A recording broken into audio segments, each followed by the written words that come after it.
आज हम पढ़ने वाले हैं महाकुंभ मेले पर निबंध, जो क्लास 10th और 12th के लिए बहुत ही महत्वपूर्ण निबंध होने वाला है, क्योंकि इस साल पूछने का 100% चांस है। तो चलिए फ्रेंड्स, हम आपको बताते हैं कि किस प्रकार आप महाकुंभ मेले पर निबंध लिख सकते हैं। तो हम आपको बहुत ही सहज और सरल तरीके से बताएंगे लिखने के लिए। आपको बस वीडियो के लास्ट तक बने रहना है। तो चलिए फ्रेंड्स, हम इसे शुरू करते हैं। सबसे पहले आपको महाकुंभ मेले पर निबंध इसी प्रकार हेडिंग डाल लेना है। तो उसके बाद रूपरेखा लिखना है। क्या लिखना है?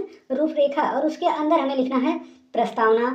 दूसरा नंबर लिखना है महाकुंभ का महत्व, यानी महाकुंभ का महत्व क्या है। तीसरा नंबर लिखना है महाकुंभ का आयोजन। और चौथा नंबर लिखना है महाकुंभ में क्या होता है। और पांचवा नंबर लिखना है उपसमाहार। इसी प्रकार सबसे पहले आपको रूपरेखा में इतना लिख लेना है। और जो पहला रूपरेखा में लिखे हैं प्रस्तावना, उसी को हमें हेडिंग डालना है। क्या डालना है? प्रस्तावना। और प्रस्तावना हेडिंग डालकर हम लिखेंगे, इसके अंदर हम लिखेंगे, प्रस्तावना के बाद लिखेंगे महाकुंभ विश्व का सबसे बड़ा धार्मिक स्थल है। यानी जो महाकुंभ है वो विश्व का सबसे बड़ा धार्मिक स्थल है, जो भारत देश के उत्तर प्रदेश राज्य में स्थित है। यह भारत के 4 पवित्र स्थलों प्रयागराज, नासिक, हरिद्वार और उज्जैन में 12 वर्षों के अंतराल पर आयोजित किया जाता है। यानी जो महाकुंभ है वो 12 वर्षों के अंतराल के बाद आयोजित किया जाता है। यह एक ऐसा आयोजन है जिसमें लाखों भारतीय और विदेश के लोग सम्मिलित होते हैं। यानी जो महाकुंभ है इसमें लाखों भारतीय और विदेश के लोग भी क्या होते हैं? सम्मिलित होते हैं और अपने जीवन को मंगल में बनाते हैं। फ्रेंड्स, अब हम दूसरा हेडिंग जो डालेंगे वो रहेगा महाकुंभ का महत्व। क्या रहेगा? महाकुंभ का महत्व। इसमें हम लिखेंगे महाकुंभ का धर्म महत्व, यानी महाकुंभ का धार्मिक महत्व बहुत गहरा है। हिंदू धर्म के अनुसार देवताओं और दानवों ने समुद्र मंथन के दौरान अमृत निकाला था।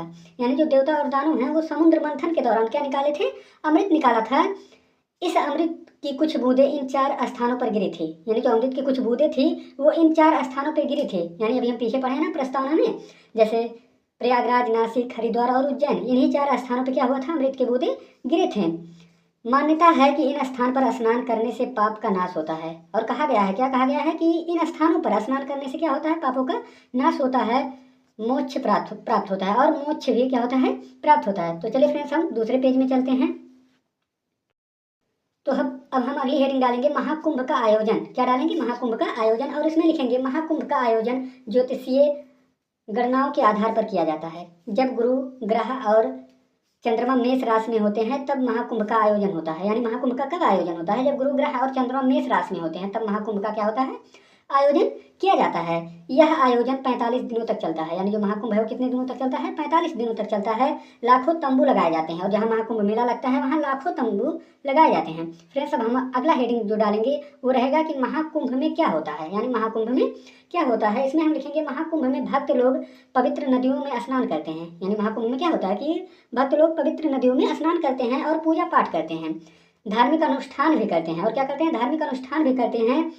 इसके अलावा यहाँ अनेक प्रकार के सांस्कृतिक कार्यक्रम भी आयोजित किए जाते हैं। यानी जो महाकुंभ है वहाँ अनेक प्रकार के सांस्कृतिक कार्यक्रम का भी आयोजन किया जाता है। फ्रेंड्स, अब हम लास्ट हेडिंग डालेंगे जो रहेगा उपसमाहार। क्या रहेगा? उपसमाहार। इसमें हम लिखेंगे महाकुंभ भारत की धार्मिक और सांस्कृतिक विरासत है। विरासत का एक अनमोल खजाना है। यानी जो महाकुंभ है वो भारत की धार्मिक और सांस्कृतिक विरासत का एक अनमोल क्या है? खजाना है। यह एक ऐसा आयोजन है जो लाखों लोगों को एक साथ लाता है। यानी लाखों लोगों को क्या करता है? एक साथ लाता है और आध्यात्मिक अनुभव प्रदान करता है। और क्या करता है? आध्यात्मिक अनुभव प्रदान करता है। महाकुंभ का महत्व न केवल भारत के लोग बल्कि संपूर्ण विश्व के लिए है। यानी जो महाकुंभ है वो भारत के लिए ही नहीं है बल्कि संपूर्ण विश्व के लिए है। यहाँ केवल कर लेना, केलो हो गया, यहाँ केवल कर लेना। तो आशा करते हैं ये वीडियो आपको पसंद आया हो। इसी प्रकार आपको क्या करना है? निबंध इसी प्रकार आपको लिखना है।